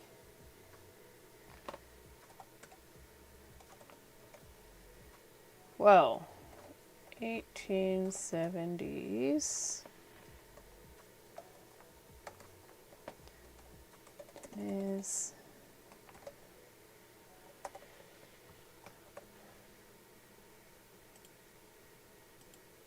yeah, I'm not redoing that. I gotta find out where the frickin' insert key is. I don't know. I'm sure it's like a command or numlock key or something. I don't know. Well, that was not fun.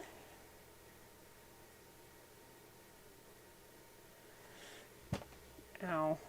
Before the 19th century, the Greeks believed that the corpses of werewolves, if not destroyed, would return to life in the form of wolves or hyenas.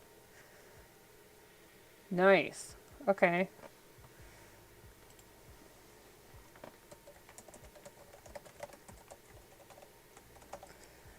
Um, 19th century Greeks. Werewolf corpses were not destroyed. They would become wolves or hyenas and prowl battlefields, drinking the blood. Oh my god, come on, brain. Of dying soldiers.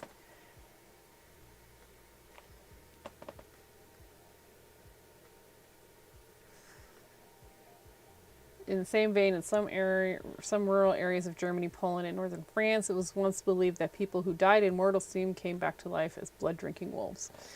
Okay.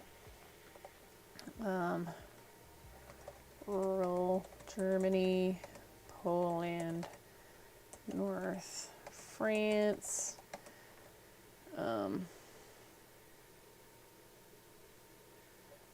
Mortal sinners would come back as blood drinking wolves. These undead werewolves are returned to their human form at daylight. Okay. They are dealt with by decapitation with a spade and exorcism by the parish priest. They would be thrown into a stream where the weight of its sins was thought to weigh it down. Sometimes the same methods used to dispose of ordinary vampires would be used. The vampire was also linked to the werewolf in Eastern European countries, including Bulgaria, Serbia, Slovenia. In Serbia, the werewolf and vampire were collectively known as that one word that I tried to pronounce before, and I completely flew up. So again, this is where like things in the early 19th century, things were the same. Like where vampires didn't really get their own thing.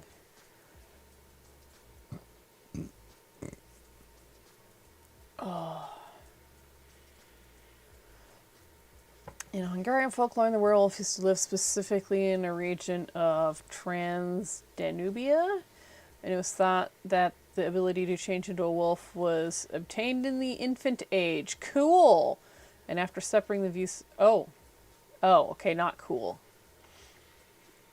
This is definitely traumatic response of abuse. So after suffering the abuse by a parent or by a curse. So if you were abused as a young child in Hungarian folklore, you could turn into a werewolf. At the age of 7, the boy or girl leaves the house, goes hunting by night, and can change into a person or wolf if he or she wants. The curse can be obtained when in adulthood if the person passed 3 times through an arch made of birch with the help of wild rose's spine. Also like the prickles. That would be weird. So you can obtain a curse by walking through an arch made of birch and rose spikes, thorns. Okay. Werewolves known to exterminate all kinds of animals, especially sheep. The transformation usually occurred around the winter solstice, Easter, and the full moon. So, this is like 16th century stuff. And then later in the 17th and 18th century, the trials in Hungary were not only conducted against witches, but against werewolves too, which is where we get that the Peter Stubbe guy. And many records exist creating connections between both kind. Also, vampires and werewolves are closely related in Hungary, both being feared in the antiquity. Yeah, it's basically folklore.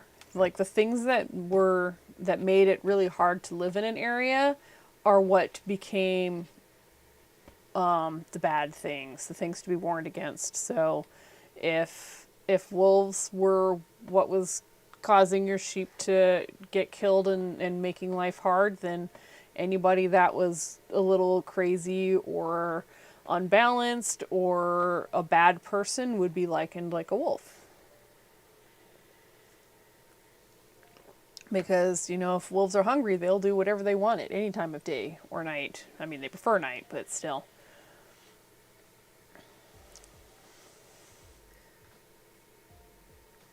But it's interesting that the Hungarian werewolves only did the 3 times, and the full moon, but like during the winter solstice, which is the longest night, Easter, and full moon. And I'm guessing they just did Easter because it's a major Christian holiday. Among the southern Slavs and also among the Kashubian people in the present-day northern Poland was believed that if a child was born with hair, a birthmark, or a caul on their head, they were supposed to possess shape-shifting abilities. That whole born with a caul, so many crazy things can be. It's like a magical thing apparently back in the day. And birthmarks are super common, so I don't know why. I don't know.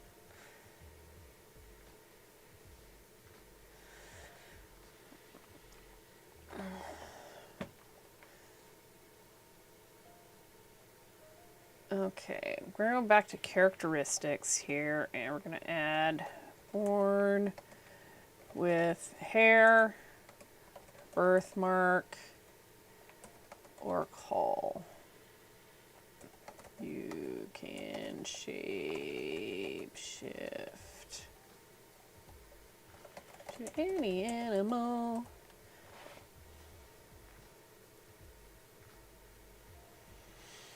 In Serbia, traditionally had the habit of congregating annually in the winter months, where they would strip off their wolf skins and hang them from trees, just like all those other shape-shifting animals. And they would get a hold of another skin and burn it, releasing... Yeah, so that just, again, fairy tales, not specifically, I think it was the Swan Princess. Swan Princess, Selkies... all kinds of other fairy creatures that turn into humans to bathe and stuff like that. The Caucasus, according to Armenian lore, there are women who, in consequence of deadly sins, are condemned to spend 7 years in wolf form. Divine punishment. A condemned woman is visited by a wolf skin-toting spirit who orders her to wear the skin, which causes her to acquire frightful cravings for human flesh. Yummy!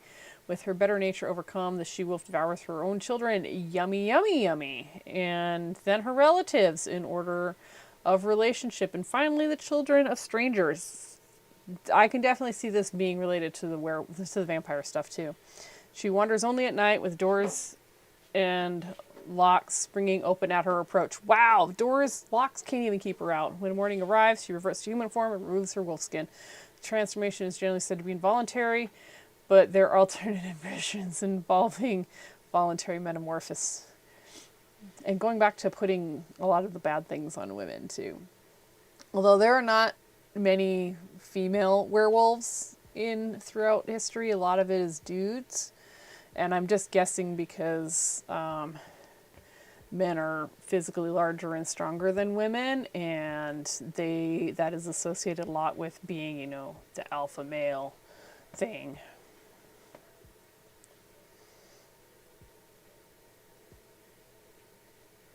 Ooh, we get the Caribbean.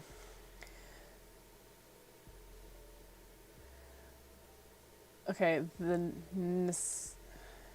Nescapes believe that the caribou afterlife is guarded by giant wolves which kill careless hunters venturing too near. The Navajo people filled witches in wolves' clothing called Macabre. Woodward thought these beliefs are due to the Norse colonization of the Americas. I could see that. When the European colonization of America occurred, the pioneers brought their own werewolf folklore with them, which later influenced the lore of their own neighboring colonies, and those of the natives. The beliefs in the loup-garou, present in Canada, well, because it's French, hence the Acadians, the upper and lower peninsulas of Michigan. Yeah. There is a belief called the Gull in Haiti. This Jarouge, red eyes, can possess the bodies. This is definitely, again, just like colonization took people's lore and put it places. Okay, I want to see, Nazi Germany's werewolf is a mythological spelt in German in 1942 and 43 as a code name for one of Hitler's headquarters.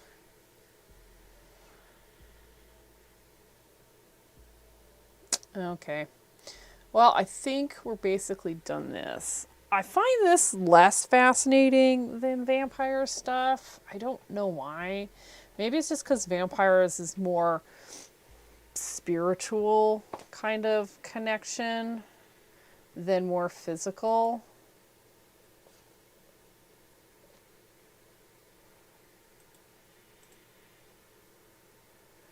That could be it. I mean, I was even way more interested in elf lore. It's just... the werewolf stuff definitely hinged on witches. Like the cursing part. This is definitely not... I don't know why it wasn't as interesting to me.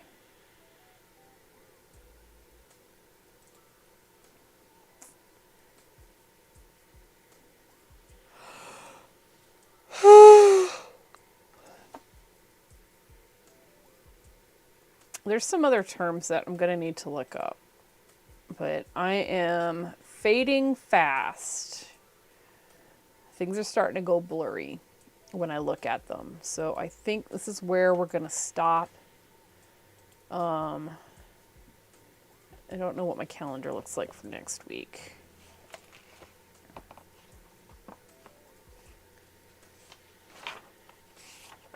I don't even know what day it is. Okay. It's the 22nd.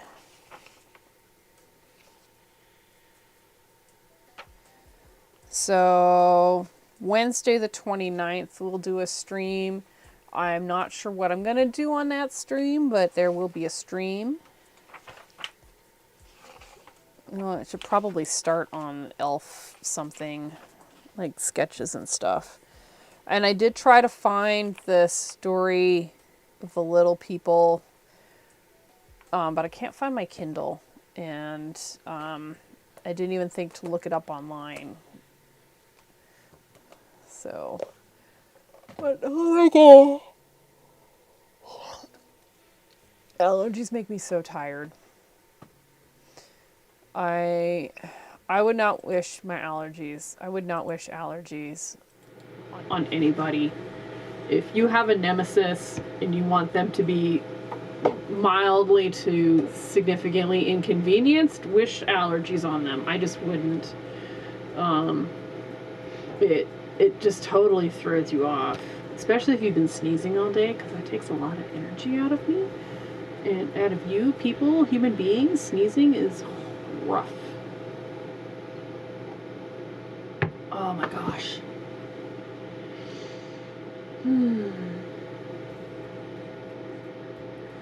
Okay, so that's all for today. It was super short. I apologize. My brain is not all here. Like, less than it normally is. Like, usually I'm here like 70-80%. I'm down to like 25-30%. I just kind of want to stare at a wall and not have any thoughts, which is kind of where I'm at already. So definitely time to sign off for the day. I think I made some progress on researching werewolves. I just need to be in a better frame of mind. God, my face is itchy. Oh, everything's itchy. And like my face hurts. Yes. Allergies suck. But I'm going to the artist meetup tonight. There will be caffeine there and food, so I should be better. We're making buttons today, so if you're in Tacoma, come make buttons. Oh my gosh. Okay. Yes, I need to sign off before I just like go completely bananas. Yes. Okay. Yes. Sorry. My brain just keeps stopping, and I have to keep like kicking it. So yeah, we're going. Have a good day, everybody. Enjoy your Wednesday. If it's sunny where you are, go hang out outside, and I'm gonna go and stare at a wall for a while and think about nothing. Bye.